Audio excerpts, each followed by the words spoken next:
Bia kamal ka Nuer online TV kejan guasame dera nirmala kenyam. En rajadan badan lat kejan guasame de yen liang guadin kantin.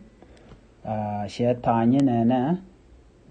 de ne South Sudan People Defense Force to shop ka korul jandang jogur bakel to she guar ken men chicken ga kapin kashin chicken nas negba chalar no ken shaka yen ka gwase dan dumon tame chaka look jen danan balinga jen gwase me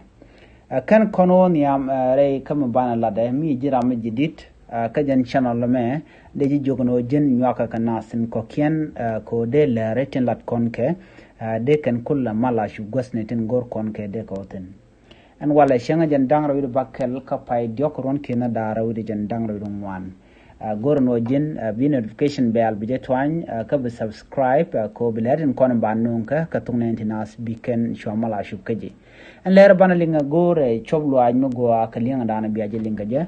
ka do badanen talk rwani titi ki talk re ti kaja bi ay shu kon gwase men go de ni South Sudan People Defense Force ti chop ko koru jandang jor bakel ti shegwar kan men ti gana kapin kashina shiga nas na karon kina daro jandang raw chala no ken chaka look ke chaga yen ko gwase dan raja malad je ka bilpam rewe ke juba banje shuling kel ashirgamen shaling gwase mo shala dinene shala no shinas tin chito kamot ka bongoni ka deshni ke military chikan la no shike di indi chop ko koru di jandang di bakel tichin nas na kashimen kana guar shikan ka kapin ke shikan ka dom ko koru ni te shiwa shikan ka yen kan tama shikan ita to shikan ka look chaje la di nono chiram kel mila brigadier general rek biem rama me brigadier general ram en la kwara rawda military dung justice ke nasan content lokanas ka tok sheladi nene sheladi no shineta to ke nasan content ci duer ci nga latila de ni shaka look ka mobile code ni rewe ka South Sudan kelio mobile code ke gwad luong ni ki do luong ni tin kon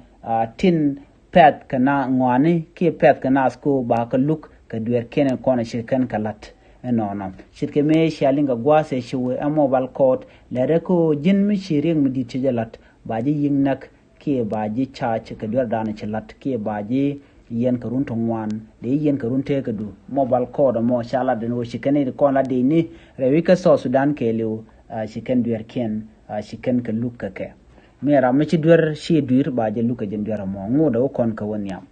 shala de nene shala de no teke tina mena kwar ke na se teka gor ka reinen den kon tila de ni tin chi na shikan kanak ka shikan man ke kana guar shikan ka kapin ke shikan ka dom chala den go teje gore teketin reine ne to charo juma chaji kuin pin kentin cha yen ka de ni to ka ron kina dara wi jandang ro jan gwasi dane yan ka kan chaga chuka ba kume kane shop ka kor ke jandang joku de bakel kane ti akan de nin konen jaji ka no atiken ka duir tela de ni South Sudan People Defense Force chaji la de no mo ka duere konde chikan galat ka ron kina dara wi de jandang ro no kane ti tin content cha kep shala de nene shala no shane de shop ka kor de jandang baro wi do ngwan cha ka yena kuma ka duir ti dittin chikan ka latkitin chaji ka ke ere ne toto cha gorkien kane to cha ka pot ka ke kane de konne ci duer ci kan la cha gor kontin yen kan kuma ka ke cha ka pot kuma South Sudan ka kan ba cha ka wuch ka de ere wi ka South Sudan cha shoot ken cha ka chodor ka bu danan cha de ni cha ka gwarten ka kui ko ci kan duer di de long ci kan kalat cha la de nene mu wa ka luñ tel rami bi ben ala de ke bo ko police ke bi jene de mi bano go no bere deka ko shoot ken kare deka ka sha duer ken ko ne ken galat cha nga jeno ka duer ti je kane to chal den enwo cha gor ken cha ga pot ka cha ga tuk ba ka de chang cha ran la luñ ba re deka manana titin cha je bin no go no ba la de cha nyok cha de ni ti shop ka jandang ro ngwan cha ga yen ka ron kin daro wi jandang ro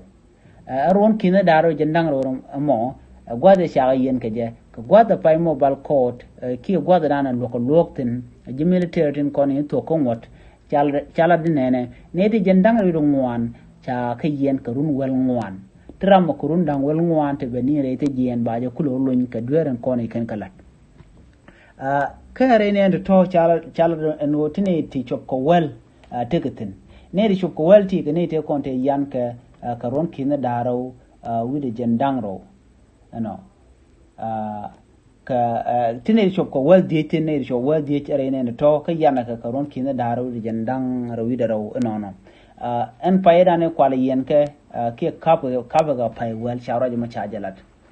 kene ti cha yen ti ne ri chop ko wel di kana ne ko ken kon cho won wantin kontin shiriga ti kan galat chala no kanatin kon tin ci gwari kan kapin ka shiga na ti kan nakre we ka so Sudan chajala di nono chala gwaza mene ne Ramadan la general rek biem eno tiji moni ti chop ko jan bang wan wi don wan ti la so Sudan people fan force ti ci to ka justice ke ti ci to ka law ke lawyery kene de kon la dulwong ni kene de jen bon woni dum wana kene din kon tin loke de ni rewe ka so Sudan chala de no kene to kwe kene long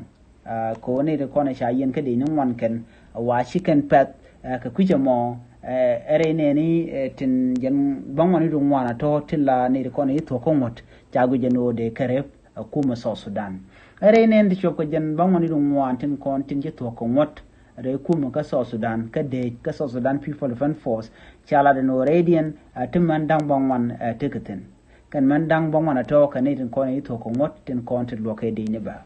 ti ji UN ke ji United Nation ke ji humanitarian tin ko tin gwe ke tin ko re tin to re ka so Sudan ci kan la de no ne ne ka ron kin daro re jandang ro yure ro ce to go no ci de ni ci kan ne tin wan ci kan ka rep ke ci kana ke guar kan men ci kan ka kapin ke chicken nas nak chikari por me gana to ka widen kon tin tarar ke widen kon til la international community chikari por me gana to bano che deni titi chikari ke te chicken kalat